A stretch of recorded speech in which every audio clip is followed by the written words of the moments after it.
안녕하세요. 네, 오늘 예배에 오신 모든 분들을 환영합니다. 우리 다 같이 일어나셔서 변함없으신 우리 하나님 찬양하시겠습니다.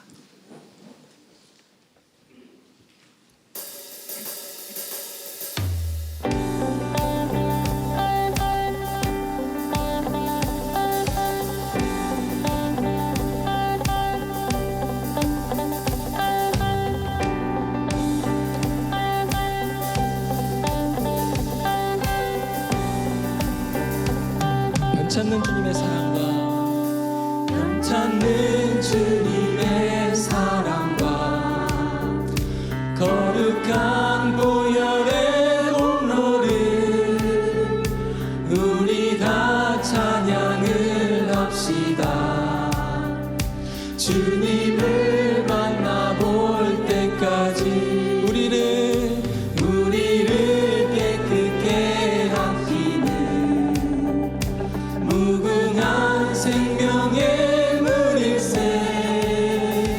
생명을 구원한 친구들 하나님 찬양을 합시다.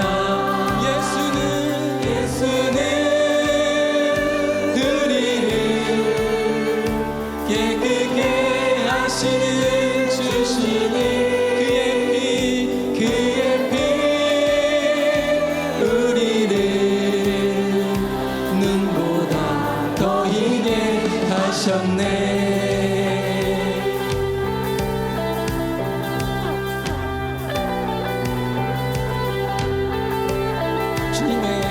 주님의 깨끗한 보혈을 날마다 입으로 간증해 담대히 싸우며 나가세. 천국에 들어갈 십자가 튼튼히 붙잡고 십자가 튼튼히 붙잡고 날마다 이기며 나가세.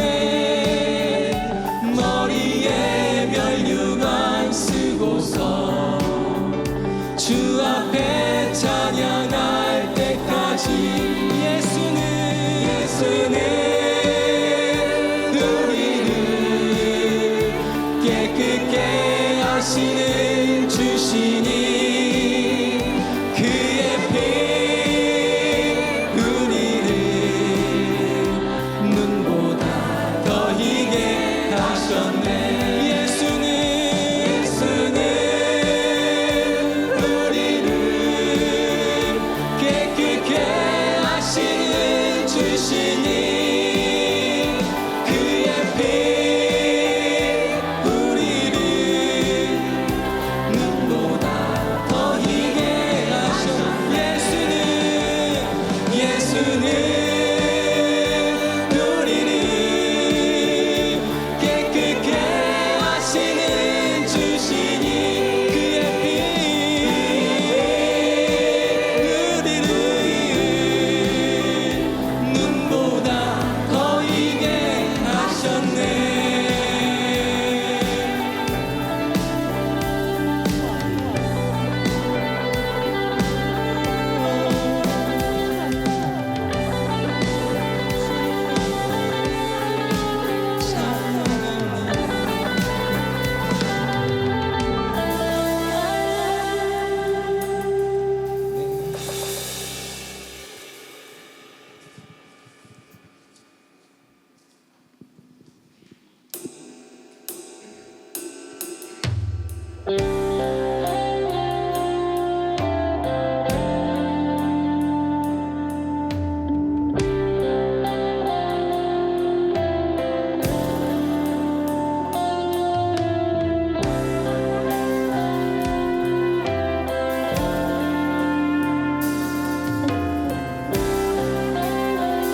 예수 하나님의 공로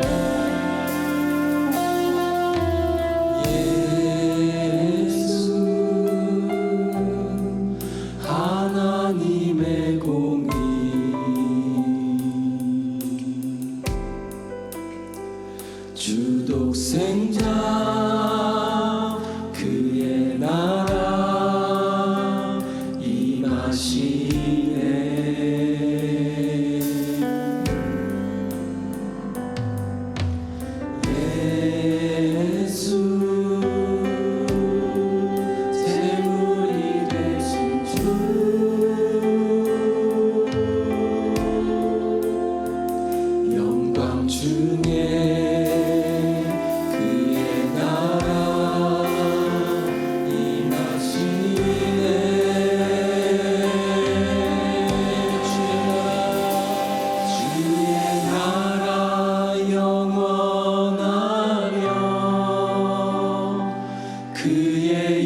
권세 임하네.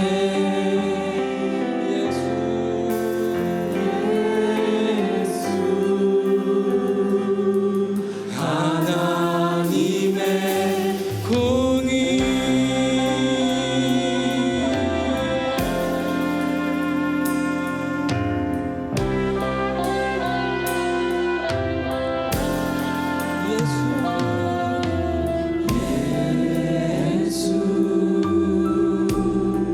하나님의 사랑 주내와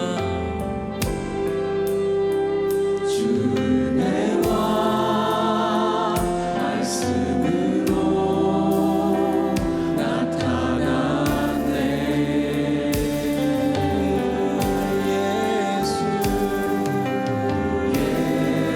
예수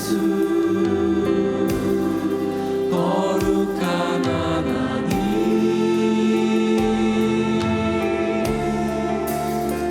영광 중에 그의 나라 임하시네.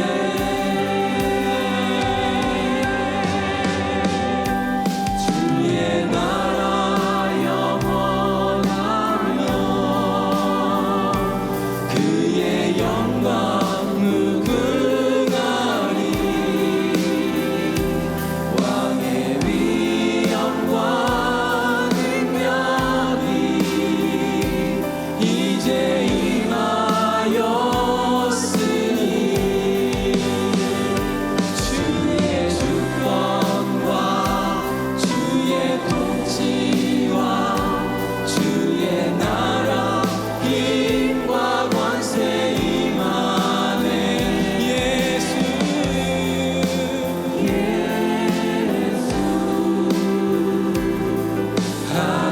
하나님의 주의 나라 영원하며 그의 영광 무궁하리. 왕의 위엄과 능력이 이제 임하였으니 주의 주권과 주의 통치와 주의 나라 힘과 권세 임하네. 예수 하나님의 주님의 나라와 뜻이 나의 삶 속에 임하시며 주님 알기를 주만 보기를 소망해. 거룩히 살아갈 힘과 두려움 없는 믿음 주신 나의 하나님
같이 기도하시겠습니다.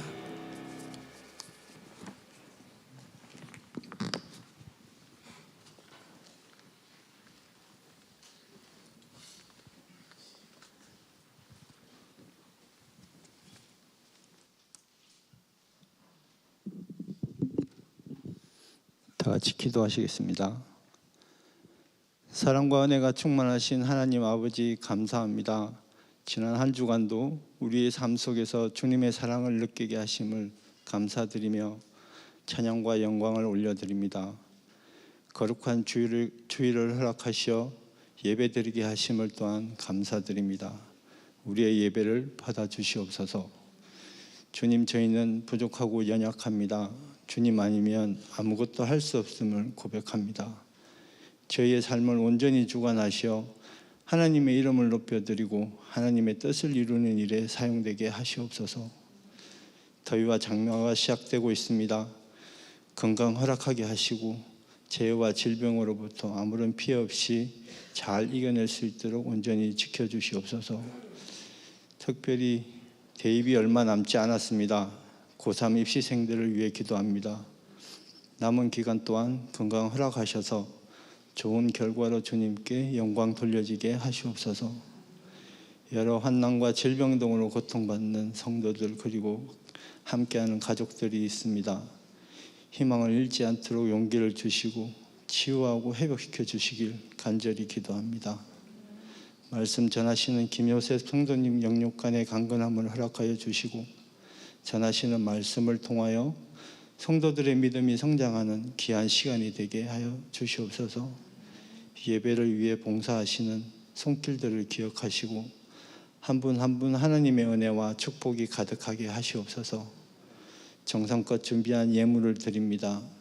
온전히 주님 나라 위에 사용되게 하여 주시옵시고 한 주간도 주님께서 원하시는 선한 곳으로 인도하여 주시고 성령 충만하게 하여 주시옵소서. 전지전능하신 하나님의 살아계심과 모든 순간 함께 하시는 예수님의 이름으로 기도합니다. 아멘. 감사합니다. 이 시간은 봉헌 시간입니다. 준비해 오신 예물 모두 앞으로 나오셔서 주님께 올려드리겠습니다.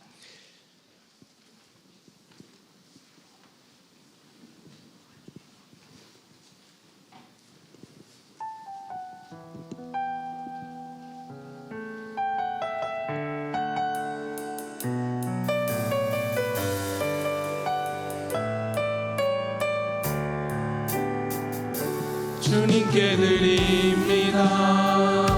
주님께 드립니다. 나 비록 가난하고 부족하지만 주님께 드립니다. 주님께 드립니다. 오 주님 부디 받아주소서. 주님께 드립니다.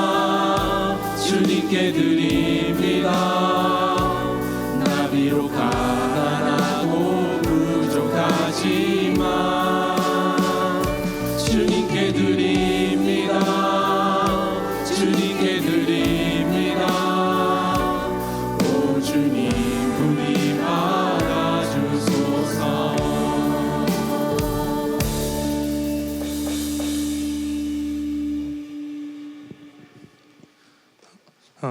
모두 자리에 앉아 주시고요.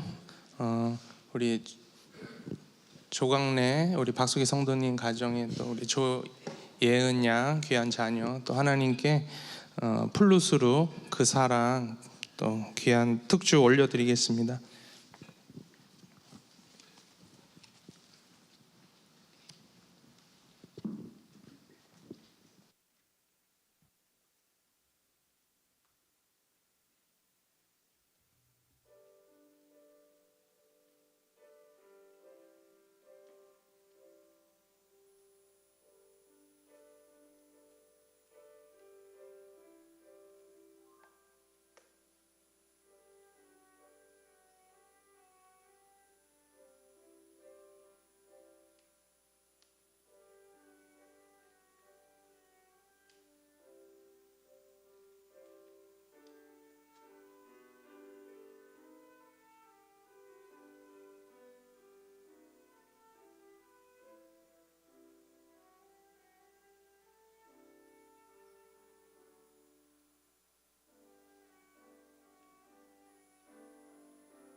아멘. 귀한 찬양 감사드립니다. 이 시간에는 우리 다음 교회에 또 새로 나오신 분들이나 또 오랜만에 오신 가정을 좀 환영해 드리는 시간을 갖고자 합니다. 오늘 우리 다음 교회에 처음 나오신 분이나 아니면 아주 오랜만에 방문하신 분들은 자리에 잠시 앉아 주시고, 나머지 우리 성도분들이 일어나셔서 그분들을 좀 환영해 드리는 시간을 갖고자 합니다. 혹시 주변에 새로 오셔서 앉아 계신 분들이 있으면 좀 알려주시면 감사하겠습니다. 우리 유상현 성도님 가정도 캐나다에서 1년 만에 오셨고요. 반갑습니다. 잘 오셨습니다. 그리고 저기 위쪽에도 새로 오신 가정이 있으시네요. 예, 환영합니다. 우리 다 함께 저분들을 축복해 드리겠습니다.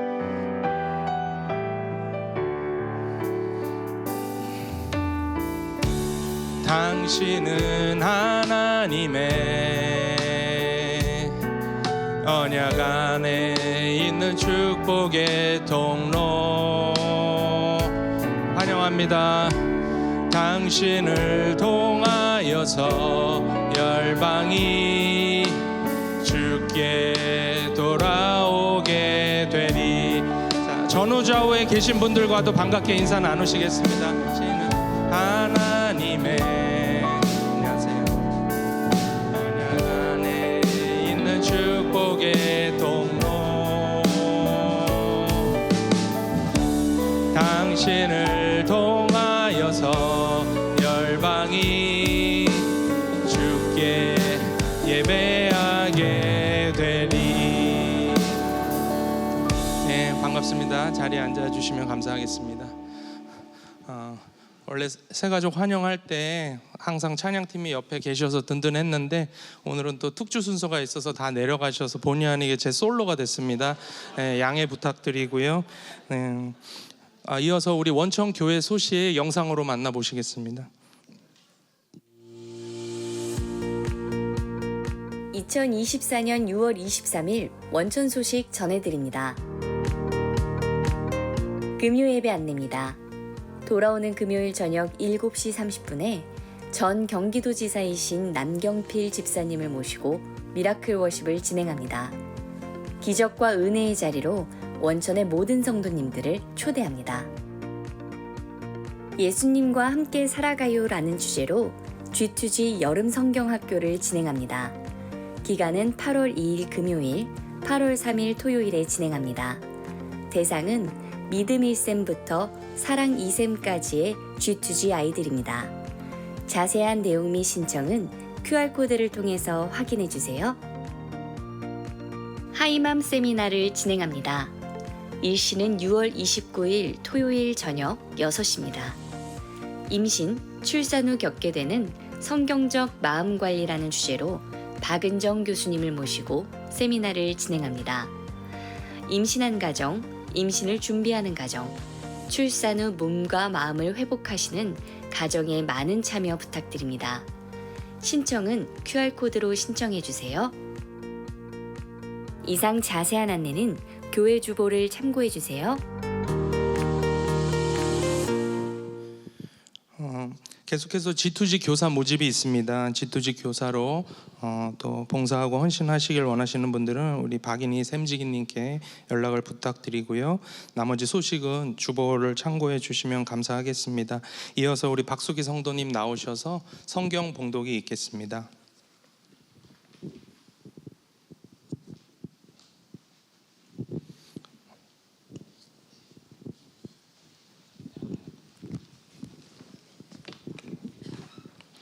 오늘 주신 하나님 말씀은 출애굽기 20장 16, 17절 말씀입니다.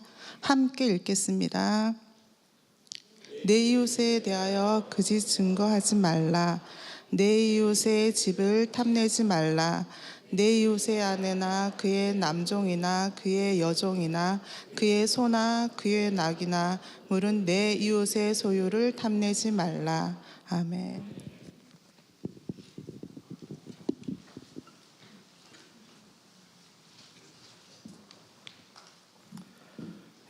우리 또 처음 오신 가정, 또 오랜만에 밴쿠버에서 오신 우리 이상현 집사님 가정 감사드리고요. 그 외에도 아마 이제 서로 예배 후에 제가 설교를 길게 해가지고 여기서는 교제를 못하고 로비에 가셔서 더 좋은 데가 있어요.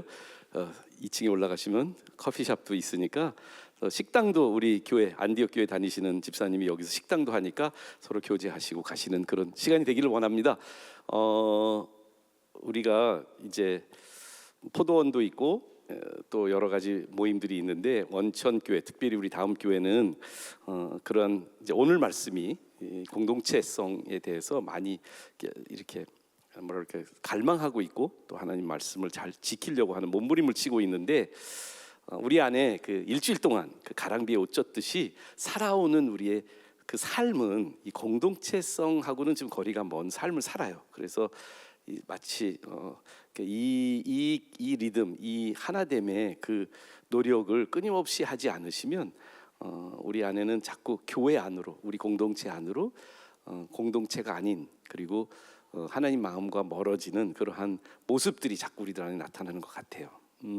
제가 요즘 한 3, 4주를 약간 그 혼자 있는데요. 근데 너무 그러니까 측은하게 여기지 않아도 돼요. 제가 혼자 있으면 내가 자유 시간이 많을 줄 알았거든요. 근데 우리 형제님들 또 교회 선생님, 학교 선생님들, 뭐 우리 공동체에 있는 많은 목사님들이 목사님 혼자 계시니까 힘들 것 같아서 자꾸 나를 귀찮게 하는 거야.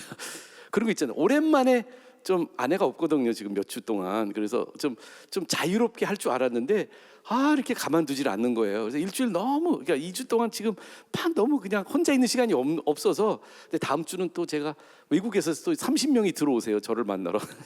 저를 만나러 오는 건 아니지만 그래서 이제 그 선교에 대해서 걱정이 있어요. 나 집사람 없을 때 좀 이렇게 좀 즐기고 싶었는데 근데 딱 하나님이 또 그걸 아시고 또 집사람은 없는데 집사람보다 더 심한 큰 딸을 저한테 맡겨놓고 가셨어요. 아들은 안 그랬는데 큰 딸은 자꾸 이제 뭐 그렇게 먹으면 안 된다. 왜 이렇게 늦게 들어오냐. 뭐 좀 청소 좀 해라. 그래서 제가 집사람도 안 하는 그걸 지금 당하고 있는데 그런데 왜 이 말씀을 드리냐면 그런데 감사해요. 왜 감사하냐? 그런 게 없으면 좋을 것 같아요. 근데 막상 좋지 않아요. 하나님 우리를 혼자 있도록 만들어 주신 분이 아니에요. 근데 세상은 자꾸 그걸 갈망하게 만들잖아요. 저 비행기를 타도 돈 많은 사람들은 혼자 큰 의자에 앉는 거고요. 저같이 이제 저기 에어 프리미어를 타는데 사람들이 많은 곳에 가서 이렇게 교제하면서 공동체를 이루면서 이코노미를 타야 되는 이런 것들을 싫어하잖아요. 그래서 계속해서 세상은 우리로 하여금 너 혼자 누려, 너 혼자 즐겨, 너 혼자 생활하는 게 더 좋은 거야. 이런 잘못된 로망을 우리한테 주는 것 같습니다. 오늘 말씀을 통해서 이 하나님의 마음을 다시 한번 발견하기를 원하는데요. 지금까지 제가 약간은 후회하는 게 있어요. 뭐냐면 제가 이제 좀 진도 빨리 빼려고 10계명을 한 주에 두 계명씩 했거든요. 그러니까 이 10계명 시작하고 나서 예배가 맨날 늦게 끝나는 거야. 그래서 오늘은 어떻게 할까 고민인데 하여간 어제 오늘 세 번째 이 같은 설교를 하고 있어요. 넥스트 하고 오늘 아침에 안디옥 예배에서도 이 설교를 했기 때문에 제 기대는 이 세 번째를 하면 조금 저도 이제 좀 이렇게 잘 정리를 해서 나올 것 같은데 성령님만 아시는 거라 여러분들 기도 많이 해주시기 바랍니다. 근데 이 10계명을 가는데 저희가 처음에 1계명, 2계명 첫 주에 했고요.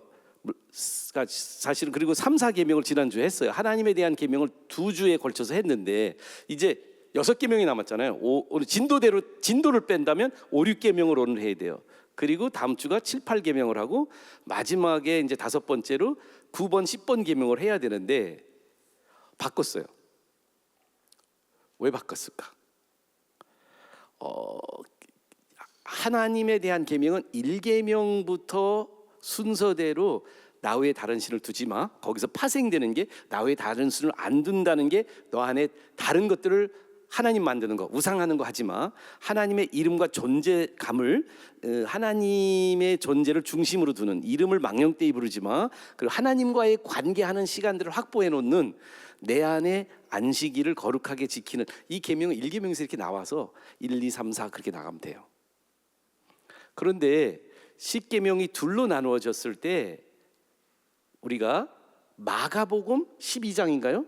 마가복음 12장에 예수님이 이제 이 십계명을 모세가 받은 지 수천 년 뒤에 예수님이 이 땅에 오셨잖아요. 복음서는 예수님이 AD 33년부터 예수님의 공생의 이야기들을 적고 있는데 십계명은 한 BC 한 3,000년, 4,000년 전에 이 모세가 받은 거예요. 그러니까 수천 년이 지났는데 이 십계명을 아직도 이스라엘의 유대인들은 예수님 당시에도 십계명을 나라의 헌법처럼 중요하게 여겼어요. 그런데 그 중에 구약 성경을 제일 잘하는 전문가, 구약 성경의 전문가, 성경을 계속해서 기록하는 서기관이라는 신분을 가졌던 예수님 당시에 종교 지도자 서기관이 마가복음 12장 28절에 보니까 서기관 중 한 사람이 예수님 앞에 바리새인들이나 다른 종교 지도자들이 예수님 딴지 걸으려고 신학적 이 토론을 하고 있었어요. 변론하는 걸 듣고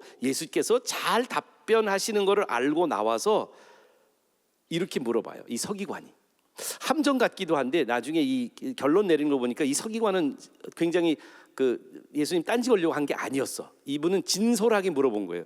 예수님께 이렇게 물어봅니다.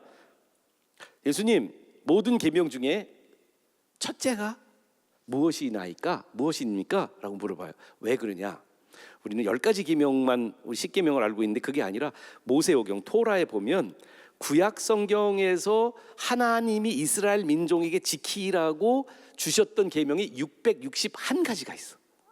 서기관은 이 모든 계명들이 다 외우고 다 중요하다고 생각하고 그런 건데, 그래서 실제로 마음속에 어떤 게 제일 중요해요? 너무 많은데 10계명 중에 제일 중요한 건 뭘까요? 뭐 그렇게 물어볼 수도 있다고 생각하는데 그때 예수님이 이렇게 대답해요. 첫째는 이것이니 그 다음에 쉐마를 읊으세요. 이스라엘에 들으라, 주 곧 너희 우리 하나님은 유일하신 하나님이다. God is the only God. 하나님만 하나님이야. 내 마음을 다하고 목숨을 다하고 뜻을 다하고 힘을 다하여 주 너희 하나님을 사랑하라 하신 것이요. 이게 첫 번째 계명이다. 그런데 이제 오늘 보려고 하는 두 번째 계명, 두 번째로 중요한 거는 10계명 중에서도 두 번째로 중요한 건 뭐냐? 마가복음 12장 31절에 둘째는 이것이니 내 이웃을 내 자신과 같이 사랑하라 하신 것이라. 이보다 더 큰 계명이 없느니라. 그랬더니 서기관이 선생님 옳소이다. 하나님은 한 분이시고 그 외에 다른 신이 없다 하신 말씀이 참입니다. 또 마음을 다하고 지혜를 다하고 힘을 다하여 하나님 사랑하는 것과 이웃을 자기 자신과 같이 사랑하는 것이 전체로 드리는 모든 번제물과 기타 제물보다 나으나이다라고 대답을 했어요. 다시 말씀드리면 우리가 지금 중요하게 여기는, 지금 출애굽기의 이 스토리를 쭉 보면서 하나님이 이스라엘 민족을 구해내시고 그 다음에 그들을 이끌어 오시면서 여기에 오셔서 하나님의 그 마음을 주시면서 함께 나랑 같이 내 백성, 내가 제일 사랑하고 제일 아끼는 나라 특별한 관계의 공동체가 되려면 너희들은 10가지를 지켰으면 좋겠는데 그 10가지를 이렇게 쪼리면 첫 번째는 하나님만 사랑하는 거고 하나님만 하나님 되게 하는 거고, 두 번째는 이웃을 너 자신처럼 내 몸과 같이 이웃을 생각하는 거야.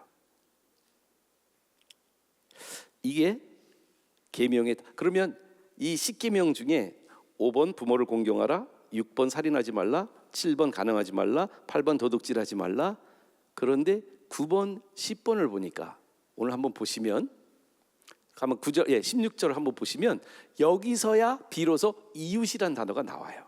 10가지 계명 중에 9번째와 10번째가 이웃이란 단어가 나오는 거예요. 그래서 오늘 9번째, 10번째를 보고 특별히 이웃이 왜 중요한지를 우리가 보고 그 다음에 도둑질하지 말라, 간음하지 말라, 그 두 가지를 볼 거고 그 다음에 부모를 공경하고 살인하지 말라, 이걸 볼 거예요. 다 연관이 있어요. 부모 공경하는 거하고 살인하지 않는 거 연관이 있고요. 죽이고 싶을 정도로 때로는 마음이 아플 때가 있지만 공경하는 많이 연관이 있어요. 나중에 그 연관을 보게 될 거예요. 근데 오늘은 9번과 10번에 더 우리가 저도 몰랐던 이 계명을 보면서 하나님이 이런 마음이셨구나라는 것을 확실하게 발견하게 된 게 9번, 10번이에요. 한번 읽겠어요. 다시 한번 읽을까요? 시작. 내 이웃에 대하여 거짓 증거 하지 말라. 10번째 계명, 내 이웃의 집을 탐내지 말라. 내 이웃의 아내나 그의 남종이나 그의 여종이나 그의 소나 그의 낙이나 무릇 내 이웃의 소유를 탐내지 마라. 10번째 계명에는 세 번씩이나 그 단어가 나오고요.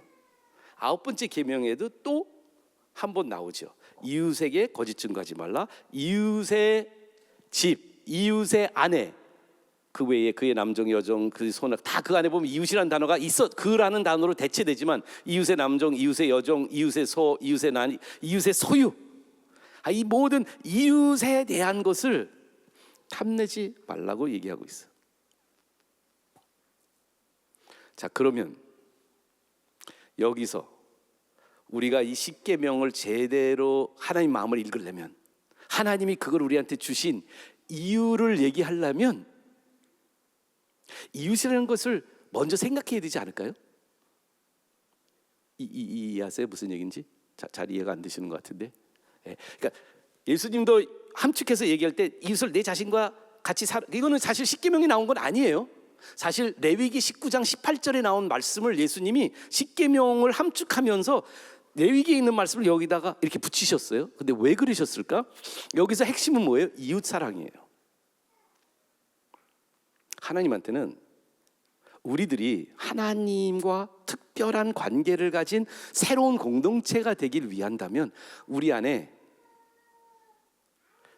남에서부터 이웃으로 우리 안에 깊은 관계를 공유한 이웃의 삶을 함께 살기를 굉장히 원한다는 거예요. 제가 예화가 없어가지고 매주마다 제가 우리 집사람 얘기하고 있죠. 지금 없으니까 많이 얘기하는데, 우리 집사람이 우리 집에 세운 계명이 있다고 말씀드렸죠. 기억나시죠? 그게 뭐였죠? 휴대폰에 대한 계명이야. 근데 제가 오늘 안디옥에서 조금 더 고백적으로 얘기했는데, 사실은요, 나는 우리 여기 어머니와 계시죠. 어머니의 며느리, 제 아내죠. 우리 어머니의 며느리가 우리 집에 들어오기 전까지는 이런 문제가 없었어요. 왜 그러냐면 우리 집에 와 보시면 우리 아버지가요, 뭐 그렇게 아끼는 물건 많이 없으세요. 아버님 정말 물건이 많이 없어요. 굉장히 적은 물건, 많이 사지도 않으세요. 근데 우리 아버지의 최애 품을 나한테 골라 그러면 우리 아버지도 핸드폰이야. 스마트폰은 몇 번 사드렸는데 안 쓰셔. 플립폰, 그 뭐죠? 그걸 뭐라 그러죠? 그 거기 없는 거 있잖아요. 이거 스크린 없는 거. 예, 투지폰. 예. 그 몇 번 스마트폰 사줬지만 스마트폰보다 투지폰을 더 스마트하게 사용하시는 분이야. 단축 다이얼을 해놓으셨는데 단축 다이얼에 누가 있는지 다 100명까지 다 외우신 분이야. 제가 근데 14번이에요. 저보다 13명이 더 앞에 있어요. 그런데 제가 왜 이 말씀드리냐면, 우리 집에 와보시면 아세요. 우리 집에 와보시면 옛날 휴대폰이 나온 다음부터는 우리 집에는 우리 이제 아버님이 제일 중요하신 분이 아니에요. 그래서 우리 집에는 그런 계명이 없어요. 집에 들어오기 전에 전화기를 끄고 들어와라, 뭐 식탁에 전화기 가져오지 마, 이런 계명이 원래 우리 김씨 가문에는 없었어요. 지금도 저녁을 식사 같이 하거든요. 그러면 아버지가 식사하다 말고 전화가 와요. 그것도 이제 귀가 한쪽이 안 좋으시니까 이걸 크게 틀어놓으셨어. 그러면 아버지가 못 들으셔요. 거의 못 들으실 정도로 한쪽 귀가 안 들리시니까. 근데 이게 점점 이 스마트 투지폰이 이게 커지는 거예요. 그러면 이제 밥 먹다 말고 몇 번씩을 전화를 받으시는 거예요. 그러니까 우리 집에는 식탁에서 해도 아버지 들어오면서도 전화하고, 우리 아버지는 다 그렇게 전화하는 가정에서 내가 자라났단 말이에요. 제가 한 번은 집에서 식탁을 뭘 말씀드리려고 제가 중요한 말씀이 있어서 몇 번 말 꺼내다가 계속 전화가 오는 거예요. 그래서 내가 이런 생각까지 했다니까, 우리 아버지랑 식탁에서 전화하려면 내가 전화 드려야 되는구나, 통화하려면. 그 생각을 했어요. 전화하면 끝까지 들으시거든요. 내가 얘기하다가 전화가 오면 또 근데 우리 아버지 며느리가 들어오더니 법을 바꿔버린 거예요. 우리 집에 살고 있는데 저한테 그러는 거예요. 어느 날을 갑자기, 여보, 우리 집에 문턱 들어오기 전에 전화기 끊고 들어와요. 근데 우리 아버지는 안 그러고 우리 집에서는 그런 적이 없는데, 이 며느리가 들어오더니 법을 바꿔버리네. 그러더니 조금 있다가는 테이블에서 자꾸 핸드폰 보지 말라는 거예요. 전화 받지도 말고. 근데 시아버지한테는 그런 얘기 못해. 그래서 그냥 시아버지는 그냥 두는데 나한테만 자꾸 그러는 거야. 그 나한테 그런 거예요. 여러분, 우리 하나님 주신 10가지 계명을 어떻게 생각해요? 저는요 우리 아내와 특별한 관계를 가지려면 집에 들어올 때 전화기 꺼야 돼요. 그리고 식탁에서 저는 카톡을 보면 안 돼요. 아무리 카톡 그래도 눈은 자꾸 그쪽으로 가지만 나중에는 우리는 언플러그 박스라고 그래가지고 전화기를 집어넣는 박스까지 만들어놨어 우리 집사람이. 얼마나. 자, 그럼 물어볼게요. 우리 집사람이 휴대폰하고 웬수를 지었나요? 휴대폰 거지 마, 휴대폰 받지 마, 테이블에서 보지 마 이렇게 말했을 때 우리 집사람의 마음은 휴대폰이 웬수인가요? 여러분, 하나님이 우리한테 하지 말라고 주신 말씀들이 많아요. 그렇죠? 살인하지 마, 도둑질하지 마, 간음하지 마. 이렇게 볼 때 우리들은 어떻게 보냐면 아우 제약하시는 하나님, 우리한테 뭔가를 못하게 하려고 하시는 하나님. 그러면서 우리 마음속에는 어떤 생각이 있냐면 이것들을 굉장히 최소화하는 마음이 있는 거예요. 혹 이해하세요? 무슨 얘기인지? 그래서 우리한테는 하나님의 이 계명을 내가 지키고 있다? 아니 하나님 이런 걸 요구하신다가 내 익숙하지 않은 거거든요. 익숙하지 않다 보니까 우리는 이걸 가급적이면 안 지켜도 되는 가장 미니멈하게 이렇게 축소해서 나는 지켰다는 어떤 자위감을 가지려고 하는 경향을 저는 발견했어요. 우리 집사람이 테이블에서는 전화기 안 받았으면 좋겠어, 나랑 이야기할 때는 휴대폰 내려놓고 내 눈 보고 얘기했으면 좋겠어, 이런 얘기를 하는데 제 안에 그걸 지키고 싶은 마음이 있을까요 없을까요? 사실은 익숙하지 않으니까 내가 그래서 그걸 최소한으로 해석을 한 게 뭔지 아세요? 아 그래 나 그러면 휴대폰 안 볼게, 카톡 와도 안 볼게. 근데 삼성이 놀라운 걸 만들지 않았겠어요? 바로 뭐냐면 스마트폰에 있는 카톡이 와도 제 스마트워치로 그걸 볼 수가 있는 거야. 그래서 밥 먹을 때 저는 이걸 이렇게 눌러요. 자, 여러분 제가 계명을 지키는 걸까요? 안 지키는 걸까요? 지키고 있어요. 테크니컬하게는. 우리가 십계명을 그렇게 생각하고 있지 않을까요?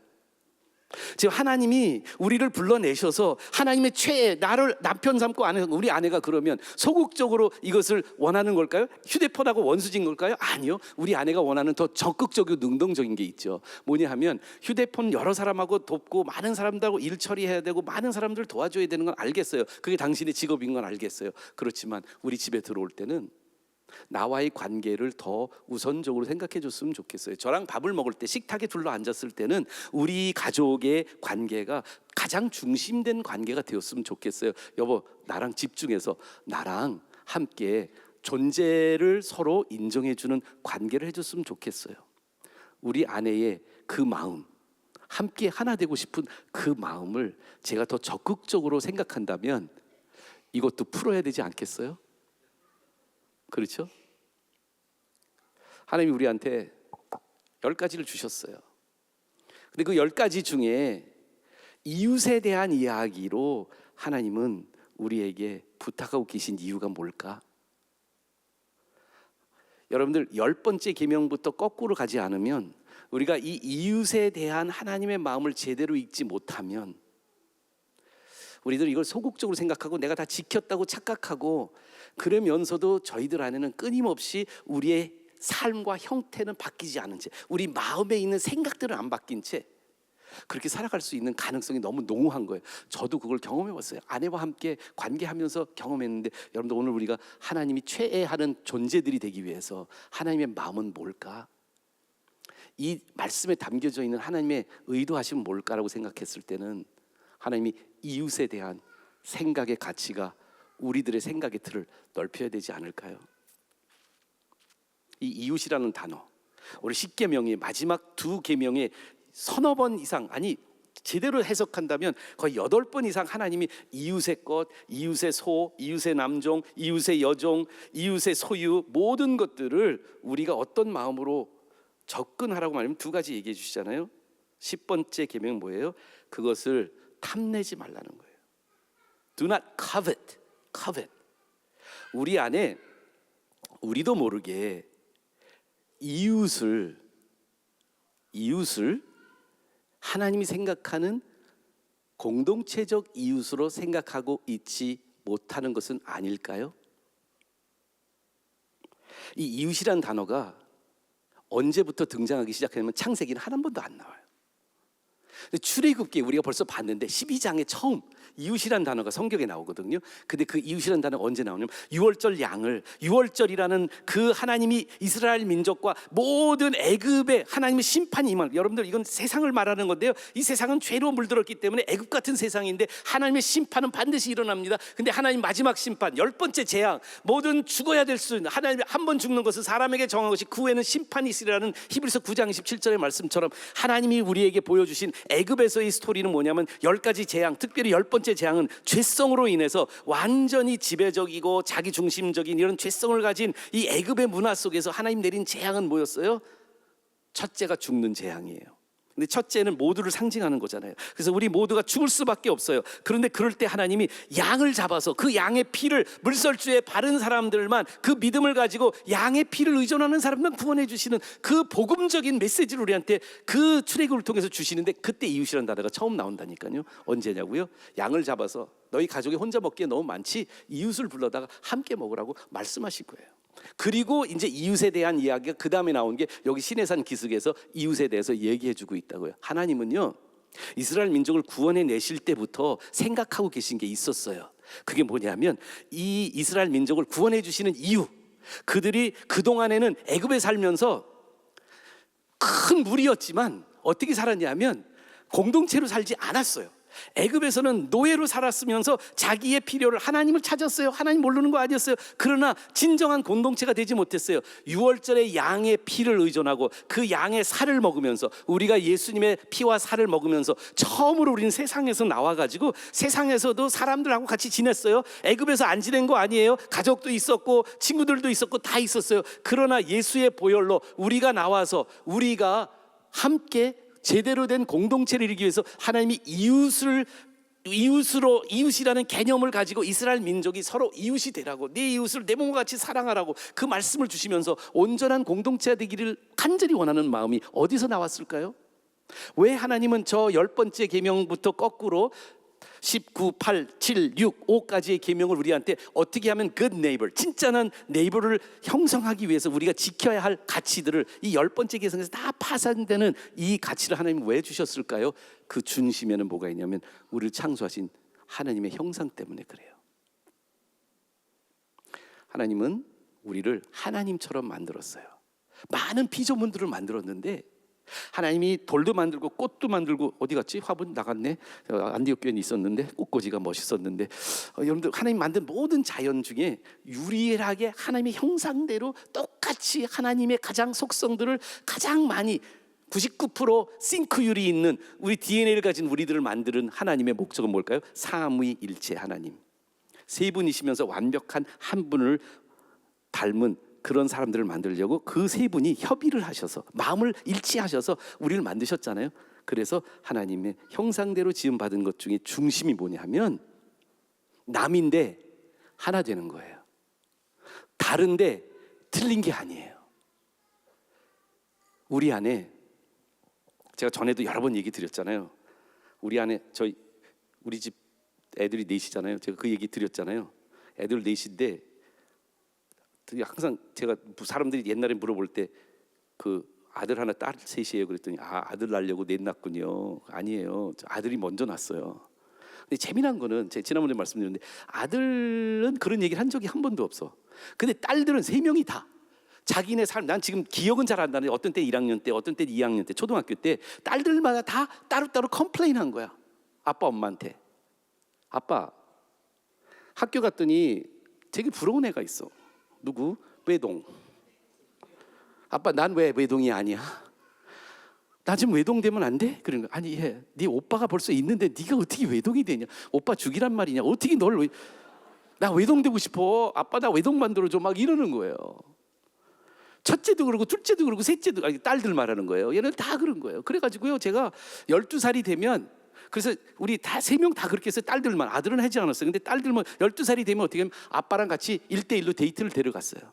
그 생일날 샤론이는 9월 12일이고 우리 은진이는 12월 10일이고 우리 소진이는 7월 5일이에요. 그래서 걔네들이 18살 될 때까지, 티네이저 때 13살부터 18살 티네이저 때까지 걔네들 생일 때마다 딸들만 외동놀이를 아빠가 한 거예요. 외동놀이 어떻게 하냐면 엄마 데이트하듯이 제가 애를 데리고 백화점을 먼저 가서 옷 한 벌 사주고, 저도 돈 없는데 옷 한 벌 사주고, 그리고 걔네들하고 멋있는 식당, 제가 아내를 데이트할 때 데려가지고 식당 데려서 의자도 이렇게 앉혀주고 걔가 좋아하는 메뉴를 고르게 하고 하루 저녁을 황홀하게 보내고 데려와서 외동놀이를 1년에 한 번씩 해줬어요.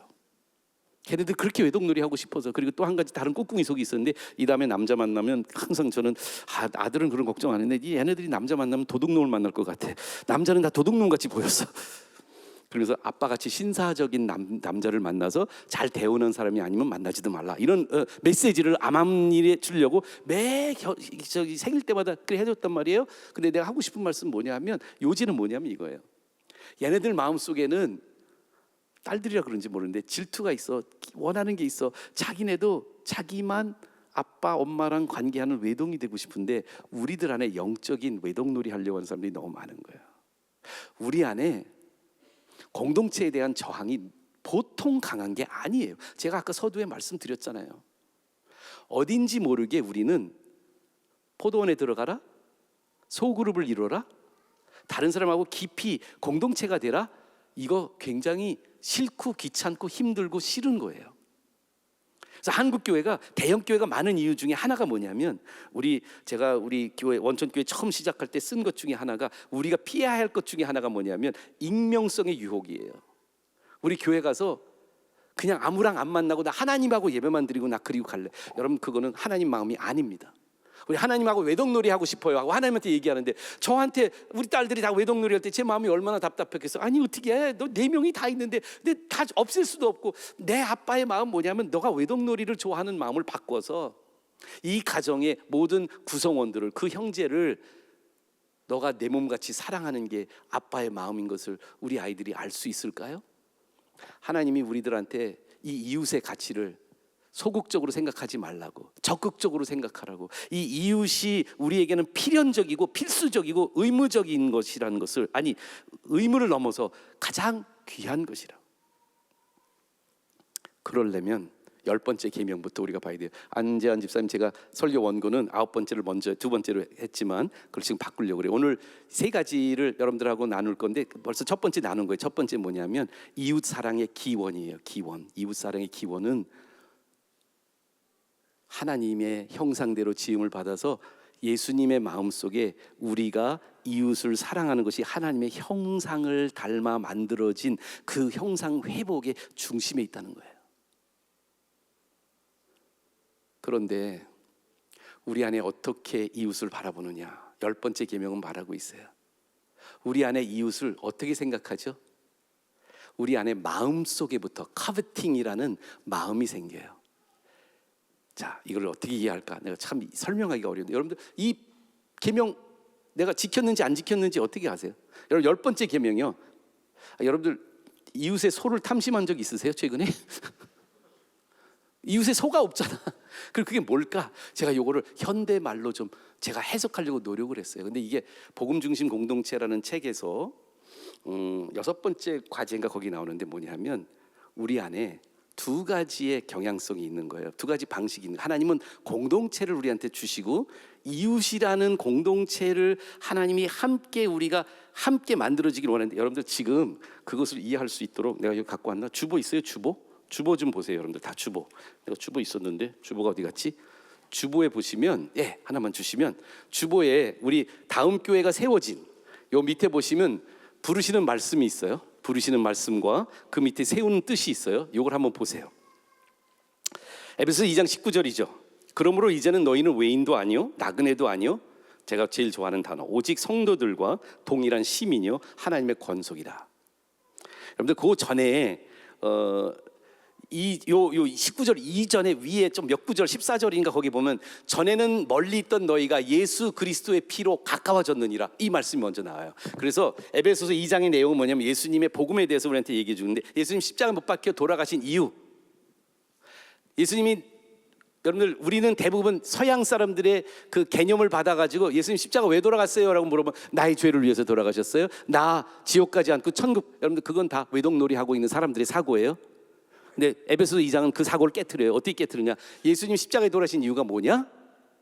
너희가 멀리 있던 너희를 가깝게 하려고, 막힌 담을 허무시고, 우리 안에 깨어진 관계들, 막혀진 관계들, 서로 이렇게 등 돌리고 있는 우리들을 예수님이 십자가에 돌아가셔서 막힌 담을 허시고요, 멀리 있던 우리들을 피로 가깝게 하시려고 하셨다고 그래요. 그리고 뭐라 하냐면 우리를 성도들과 동일한 시민과 하나님의 권속으로 만들고 사도들과 선지자 터 위에 세워지심을 입은 자라 그리스도 예수께서 친히 모퉁이 돌이 되셨느니라. 예수님이 먼저 우리 위에서 먼저 돌아가시고 그 밑에다가 기초를 만들어줬어요. 기원을 만들어줬어요. 그 기초가 뭐냐? 예수님 만드신 기초는 뭐냐면 그 안에서, 예수님 안에서 건물마다 우리가 서로 연결하여 주 안에서 성전이 되어가고 너희도 성령 안에서 하나님이 거하실 처소가 되기 위해서 그리스도 예수 안에서 함께 지어져 가느니라.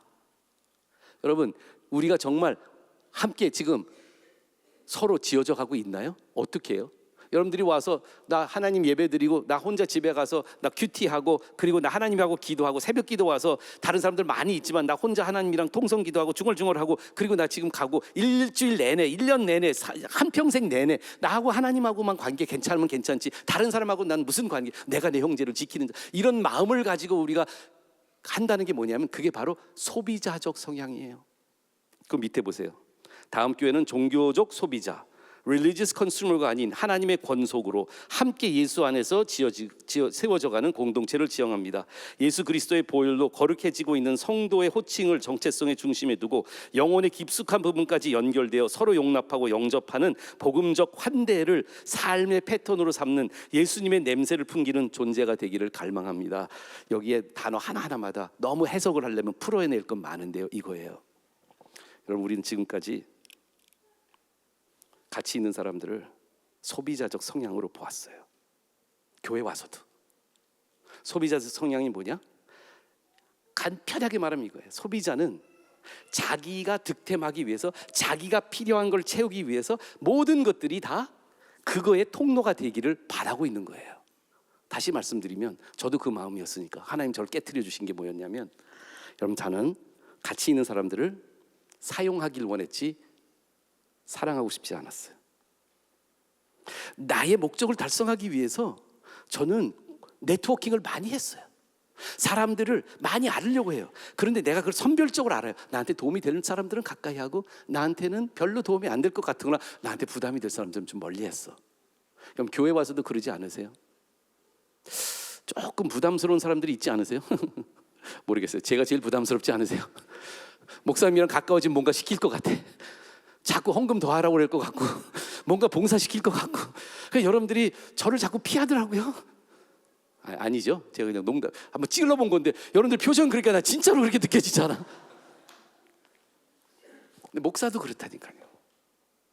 근데 우리 모든 관계들이 그러지 않냐고요. 뭐냐 하면 나의 필요를 채우기 위한 관계들의 네트워킹이 많아요. 여러분들 우리가 많이 하는 건 뭐 하냐면 여기에도 나오지만 접대 많이 하시잖아요. 접대. 그럼 공동체가 되게 높은 것 같아요. 이 사람도 밥 사주고 저 사람도 밥 사주고 이 사람 밥이나 한번 먹자 그러고 그러면서 우리 집에도 초대하고 많은 사람들하고 공동체 하는 것 같아. 근데 여러분, 접대와 환대의 차이는 뭔지 아세요?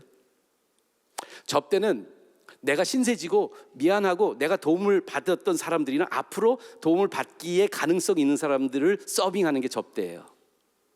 근데 누가복음에 보면 너한테 아무것도 해줄 수 없는 사람들에게 해주는 게 환대예요.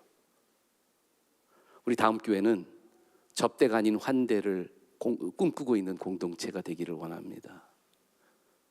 나에게 뭘 주기 때문에, 나에게 따뜻하기 때문에, 나에게 친절하기 때문에, 나에게 도움을 주기 때문에, 그래서 내가 함께 하는 게 아니고요, 나한테 아무것도 해줄 수 없고 어떻게 보면 더 힘들 수 있고 이 사람의 어려움 속에, 아픔 속에, 이 고생하고 있는 이 상황 속에 내가 가까이 다가간다면 틀림없이 나한테 피통이 튈 텐데, 나한테 틀림없이 진흙탕이 튈 텐데, 틀림없이 나한테 문제가 있을 텐데, 그런 것을 불구하고도 그 사람을 사용하기 때문에가 아니라 사랑하기 때문에 품을 수 있을 때, 이게 하나님이 이웃을 우리에게 주시는 이유예요. 그래서 뭐라고 말했냐면 사용하지 말고 사랑하라고요. 소비자적인 성향을 가지고 그 사람이 나한테 무슨 유익이 될까, 그래서 우리가 계속해서 탐내는 거예요. 탐심, covetousness는 우리 안에 그렇게 다가와요. 아직도 별로 여러분들이 지금 고개는 끄덕이지만 아직 삶을 바꿀 만큼의 따끔하진 않는 것 같아. 그래서 조금 더 깊이 들어가 볼게요. 그럼 탐심은 어떻게 일어나는 줄 아세요? 이런 거예요. 제가 이거 경험한 거라. 학교 주차장에 갔더니 되게 좋은 차가 있는 거예요. 저는 근데 새 차를 한 적이 거의 없고 거의 이제 물려받은 차를 많이 써요. 그래도 이제 하여간 얘기가 길어져서 하여간 그래서 아버지가 쓰던 아이오닉 5를 이제 돈 주고 샀거든요. 우리 아버지는 그런 건 되게 미국식이야. 아들한테 줄 수도 있을 텐데 꼭 돈 내라고 그래. 그런데 학교에 봤더니 그거보다 훨씬 좋은 차 누가 타고 있는 거예요. 근데 저보다 직급이 좀 낮아. 너무 좋은 새 차를 뽑았어. 자, 여러분, 그렇게 딱 봤을 때, 근데 내가 누구 차인지 몰랐지. 이건 어떤 저기 학부모인가 보다. 이제 이런 좋은 차를 학부모인가 보다. 그랬더니 봤더니 죄송합니다 이런 말해서 이제 전 이사장이고 학교 선생님인데 나보다 좋은 차를 탄 거야. 자, 여러분, 그럴 때 제 마음이 어떤 마음을 가져요? 야, 참 감사하다. 네, 이런 마음이 들까요, 안 들까요? 저 사람이 저거 타면 나도 좀 그랜저나 이런 거 타도 되는 거 아니야? 나 조금 급을 올려야 되는 것 같은데. 갑자기 제 마음속에 그분에 대한 기쁨이 일어나는 게 아니라 우리가 봉급을 너무 많이 줬나? 어떻게 그렇게 11조 안 하나 보다 막 이런 생각도 들고. 여러분들, 왜 이런 마음을 나한테 주셨을까요? 어디서 나온 마음일까요? 제 안에 탐심이 생긴 거예요. 이웃을 가지고 부러워하기 시작을 해요. 이웃의 것들을 나도 그래야지. 우리 안에 한국에만 있는 법이 있어요. 그게 뭔지 아세요? 위화감의 법이 있어요. 그래서 우린 못해요. 있어도 못해요. 다른 사람들의 위화감을 초래할까 봐 우리 감추고 있어요. 옛날에 우리 학교 다닐 때 멋있는 책을 사면 왜 이렇게 포장을 해요? 남들이 공부 잘한다고 착각할까 봐. 그런 위화감 안 조성하려고. 우리 안에는요, 잘못된 공동체 의식이 있다니까요. 우리들 서양 사람들이 갖고 있지 않은 우리들이 갖고 있는 게 하나 있어요. 뭐냐면 남이 잘 되면, 그러니까 우리가 슬픔에는 공조하고 동조할 수 있는 그래서 누가 힘들다 아프다 그러면 동정심 가고 그래. 근데 누가 잘 되잖아요. 인정 못 해요. 잘. 그 사람이 잘 된 걸 진짜 축하하고 축복하고. 여러분, 제 손녀딸이 생겼잖아. 그럼 와서, 근데 다들 뭐라는 줄 아세요? 그거 봐, 할아버지 되면 이 손녀딸만 생각하지. 요렇게 말하는 게, 미안합니다 그렇게 말하는 사람들, 그게 칭찬이에요. 아니면 진짜 기뻐해주고 진짜 잘된 것에 대해서 우리 안에는 그거 쉽지 않아요. 이해하세요? 무슨 얘기인지. 남의 잘됨을, 남이 좋은 것을, 남이 성공한 것을, 남이 좋은 것 가진 것을. 여기 이제 운동하는 사람들이 좀 많이 있어요. 뭐 이제 이 연령쯤 되면 골프 치는 사람들이 많단 말이에요. 그러면 누구랑 같이 맨날 골프를 치러 가는데 그 사람이 갑자기 골프를 잘 쳐. 근데 보니까 연장을 하나 바꿨어. 골프채를 바꿨어. 그러면 골프채하고 너무 잘 맞고 지금 운동 연습 많이 하고 잘했다고 박수치고 막 칭찬하는 게 아니라 그 골프채에 나도 그거를 사야 되겠다는 생각이 갑자기 생기는 거예요. 그게 탐심이라는 거예요. 무슨 얘기인 줄 아세요? 아까 내가 자동차 얘기했고 골프채 얘기했고, 여자 같으면 갑자기 뭔가 날씬해 보이고 예뻐 보이고 막 그래. 그럼 화장품 받고, 아니면 성형, 아니면 뭐 이런 거, 보톡스 뭐 이러면서 남이 하면 그것을 우리들이 해야 된다는 생각이 들어가는 것, 이게 아무것도 아닌 것 같은데 이게 공동체를 깨트리는 것이라는 거예요. 근데 거기서부터 다 시작이 돼요. 이게 왜 그렇게 큰 문제인 줄 아세요? 히브리서 13장 5절 말씀을 볼게요. 히브리서 13장 5절. 히브리서 13장 5절을 보시면 이 히브리서가 우리한테 이 탐심에 대한 이야기를 이렇게 결론 내리고 있어요. 히브리서 13장 5절. 제가 찾고 있어요 지금. 죄송해요. 히브리서 13장 5절에 보면 이렇게 말하고 있어요. 돈을, 제가 이거 쉬운 성경으로 한번 읽어드릴게요. 돈을 사랑하여 돈에 얽매이지 말고 지금 갖고 있는 것으로 만족하십시오. 여러분들, 커베팅의 가장 중요한 면역체는 뭐냐면 컨텐트먼트예요. 자족하는 마음이 있으면 경건에 큰 유익이 된다고 디모데는 말하고 있죠. 하나님께서 우리에게 친히 말씀하시기를 내가 결코 너를 떠나지 않을 것이요 너를 버리지 않을 것이다 라고 하였습니다. 내 안에 이웃의 관계 속에서 이웃의 관계를 깨트리는 마음의 시작은 어디서부터 시작하는 거냐면 이런 거예요. 사실은 1계명에서부터 10계명의 영향이 바로 나오는 거예요. 우리 안에 다른 사람과의 관계에 있어서 경쟁심을 느끼고 부러움을 느끼고 그들이 가지고 있고 소유하고 있는 것에 대해서 나도 그거 있으면 나도 그러면 훨씬 나을 것 같은데 라는 마음이 생기는 건 바로 뭐냐면 어디서 나오는 거냐면 하나님 한 분으로 만족하지 못하고 있는 우리의 마음에서 나오는 거예요. 그래서 1번째 계명과 10번째 계명이 directly 연결되어 있는 거거든요. 내 마음에 하나님이 나에게 지금 주신 거, 나 지금 아이오닉 5 타는 거 하나님이 주신 게 얼마나 큰 축복인지 몰라요.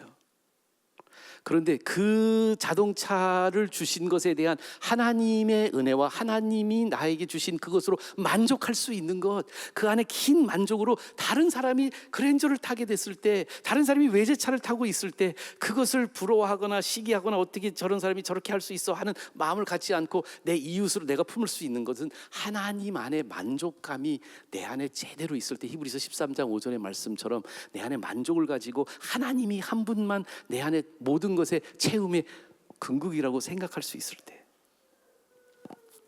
우리는 제대로 공동체 생활을 할 수가 있게 되는 거예요.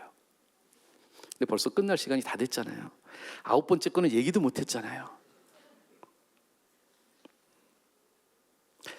이웃에 대한 다음 주에 혹시 시간이 되면 그 9번째 거짓 증거, 이것도 우리가 다 잘 지킨다고 생각하는데 거의 안 지키고 있어요. 저는 이것의 중심에는 뭐가 있냐면 레위기 그 아까 18장 말씀은 읽어드릴게요. 그래도 오늘 끝나치기 전에는 그거 하나 읽어드려야 되는데 레위기 19장 18절에 그 원래 그 예수님이 그 내 이웃을 내 몸과 같이 사랑하여라는 레위기 19장의 문맥이 있어요. 거기 16절에 이미 그 전에 이렇게 나와요.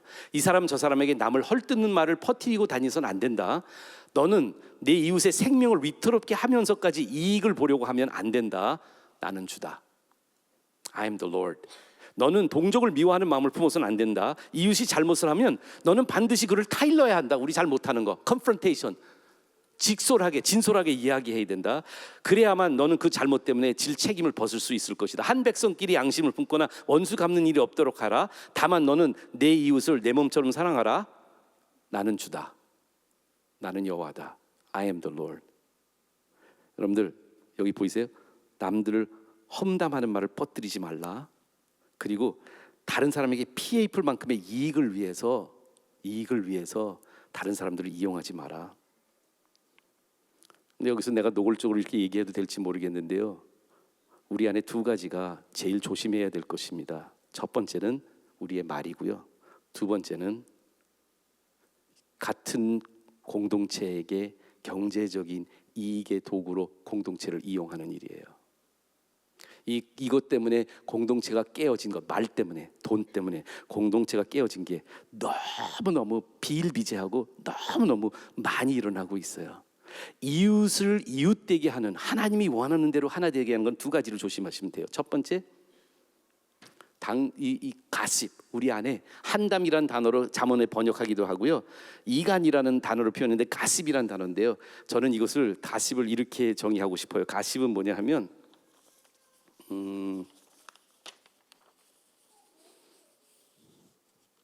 원고가 막 헷갈려가지고, 가십은 뭐냐면 당사자에게 직접 듣지 않은 말을 전하는 것, 당사자가 없는데 그 당사자에 대해서 이야기하는 것, 당사자가 신뢰를 바탕으로 나눈 말들을 나누는 것이 가십입니다. 잔 제이 목사님 가십을 이렇게 정의하더라고요. Gossip is hearing something you like about someone you don't like. 내가 싫어하는, 나 좋아하지 않는 사람에 대해서 내가 그 사람에 대해서 내가 좋아하는 말을 듣는 거야. 뭐냐면 나 저 사람 싫어해. 근데 저 사람이 문제가 있다고 이야기를 들어. 그럼 내가 너무 기분이 좋아. 이게 가십이야. 이제 말씀을 마치려고 합니다. 문제는 여기 있어요. 제가 이 말씀 묵상하면서 제 자신을 말씀의 거울로 봤더니 내가 제대로 이웃이 될 수 있도록 거짓 증거하지 않는 삶을 살기가 너무 힘든 거예요. 불가능해요. 내 말은 끊임없이 지금 가까이 있는 사람들을 계속 찌르고 던지고 자르고 막 이런 말들이 계속 마음속에서 나와서 내가 말로 상처를 많이 입히고 그 상처가 부메랑이 돼서 나한테 다시 와서 나한테까지 상처를 입혀요. 야고보서 3장의 말씀이 그거거든요. 그리고 나는 다른 사람을 이용해요. 나한테 혜택을 주고 나한테 도움을 주고 나한테 잘해주고 이런 사람들에게 끊임없이 그 사람들을 사랑하기보다는 그 사람들을 사용하는 내 탐심의 마음이 모든 관계 속에서 계속 일어나요. 그럼 어떻게 하지?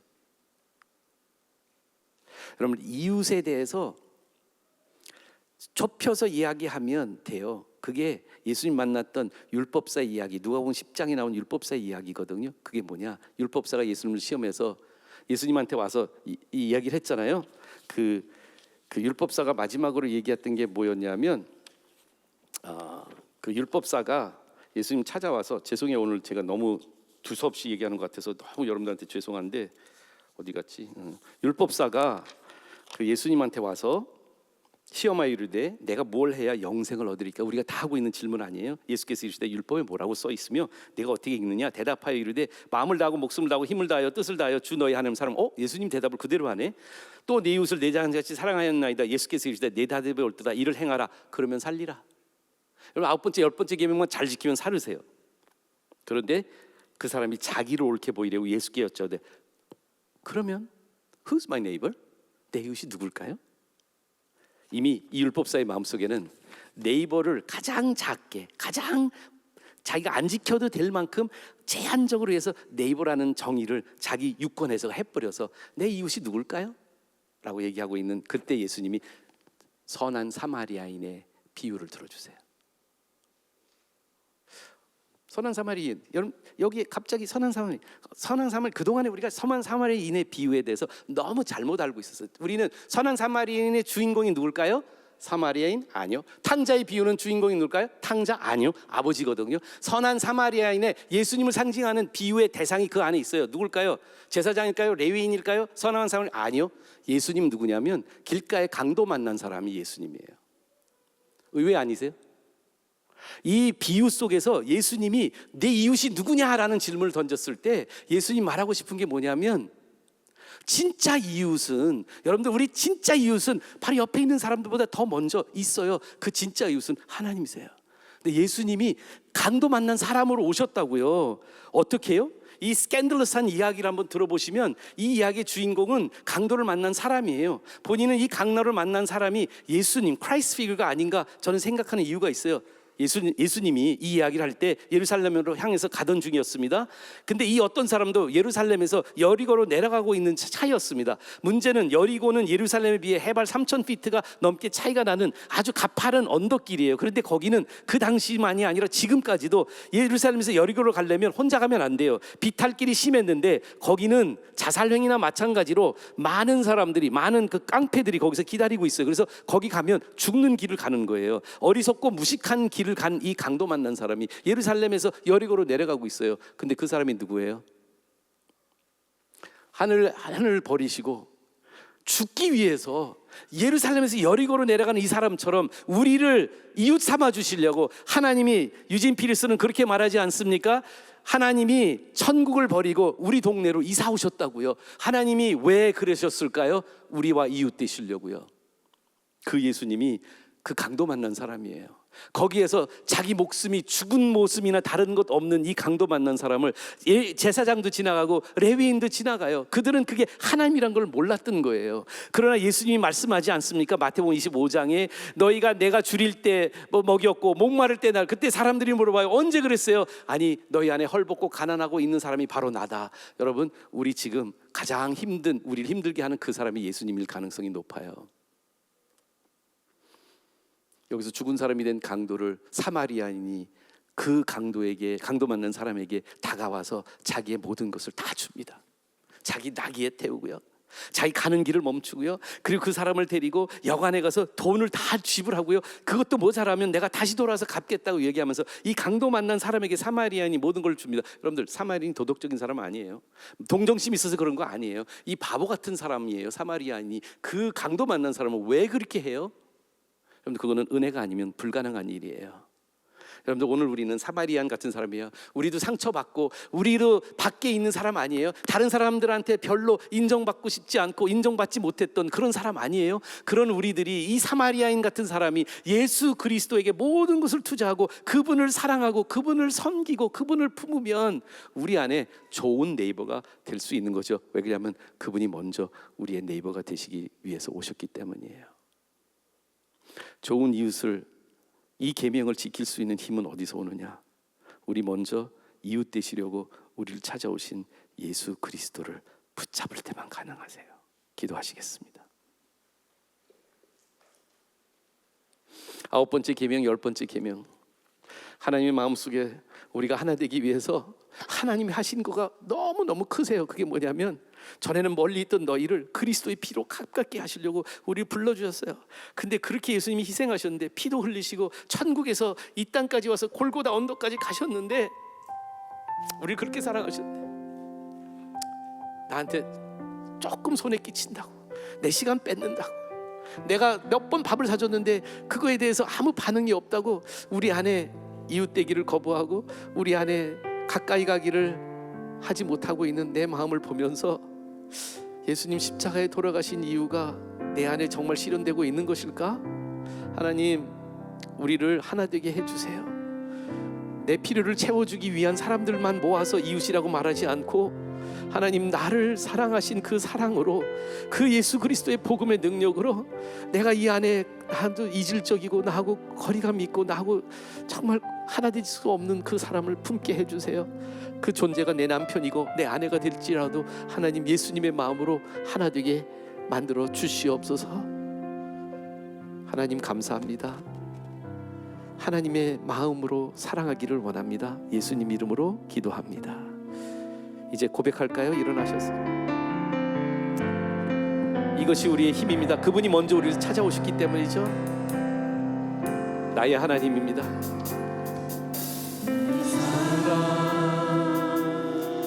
나는 너여 크고 장귀하다. 어느 보석보다도 더 귀하다고 말씀하시고 그렇게 우리를 찾아오셨습니다. 사랑스럽지 않을 때 너를 온전히 사랑하고 너와 함께하려 내가 왔노라. 그렇습니다. 주의 사랑, 주의 사랑, 그 사랑은 결코 변치 않아. 모든 계절 돌보시네.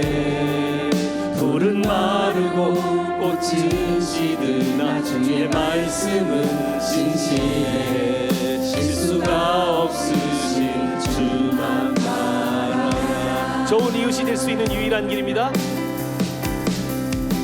주님의 나라와 뜻이 나의 삶 속에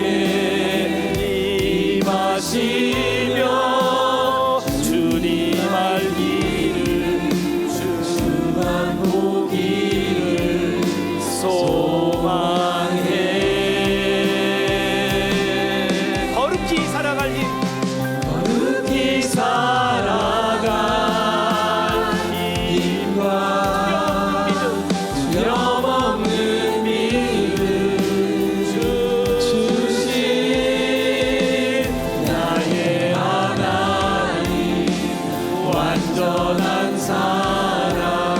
자, 우리 엄만 한 번만 더 부르고 예를 마치겠습니다. 주님의 나라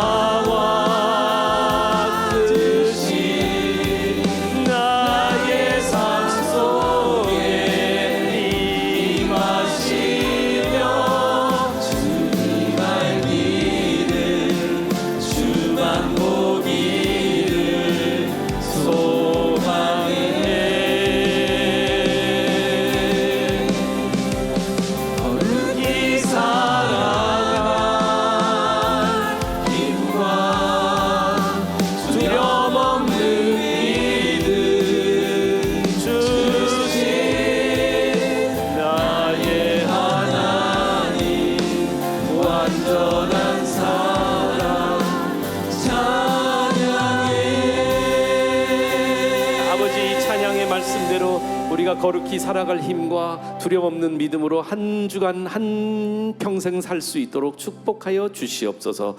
예수님 이름으로 축원하옵나이다. 아멘.